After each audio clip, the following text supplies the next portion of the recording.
कहा जाता है कि इस धमाके को अंजाम देने के लिए पाकिस्तानी एजेंसी ISI ने ऑर्डर दिए थे।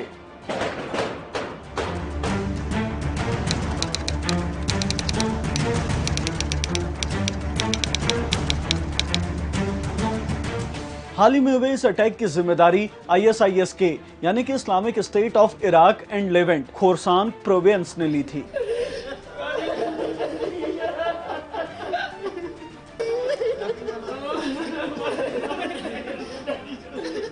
लेकिन अमेरिकी खुफिया एजेंसियों ने दावा किया था कि इस हमले में हक्कानी नेटवर्क का ही हाथ है। हक्कानी नेटवर्क ने पाकिस्तानी खुफिया एजेंसी ISI के ऑर्डर पर लगातार भारत को निशाना बनाया। बीते 6 साल से हक्कानी नेटवर्क का लीडर सिराजुद्दीन हक्कानी तालिबान का डिप्टी लीडर है और ISI तालिबानी सरकार में सिराजुद्दीन को अहम रोल दिलाने के लिए लॉबिंग भी कर रही है। ऐसे में क्या पाकिस्तान हक्कानी के जरिए तालिबान से कश्मीर विरोधी घटनाएं कराएगा? हमारी चिंता बढ़ने का कारण गुरुवार शाम आए तालिबान के प्रवक्ता सुहेल शाहीन का दिया ये बयान भी है।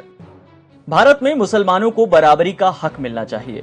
एक मुसलमान होने के नाते हम कश्मीरियों और भारतीय मुसलमानों के अधिकारों के लिए आवाज उठाएंगे। भारतीय मुसलमान समानता के अधिकार के हकदार हैं। लेकिन तालिबान को अपनी नई सरकार के लिए दूसरे देशों के समर्थन की भी जरूरत पड़ेगी और ऐसे में भारत एक महत्वपूर्ण भूमिका रखता है। तो सिराजुद्दीन हक्कानी के भाई अनस हक्कानी के मुंह से मीठी बोली फूट रही है।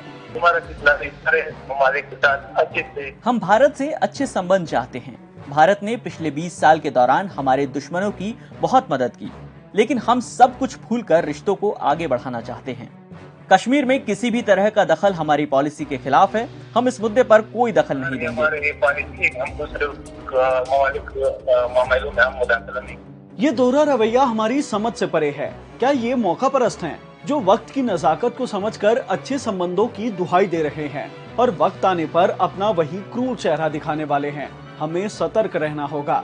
ऐसे में हम आपको हक्कानी नेटवर्क के बारे में सब कुछ बताते हैं और ये भी बताते हैं कि आने वाली तालिबानी सरकार में हक्कानी नेटवर्क का कितना रोल होगा। अफगानिस्तान में सोवियत संघ के खिलाफ मुजाहिदीन कमांडर जलालुद्दीन हक्कानी ने एक संगठन खड़ा किया। 1980 में अमेरिकी खुफिया एजेंसी CIA ने इस संगठन की ट्रेनिंग और फंडिंग शुरू की। सोवियत संघ के पतन तक जलालुद्दीन ने ओसामा बिन लादेन जैसे कई विदेशी जिहादियों के साथ रिश्ते बनाए।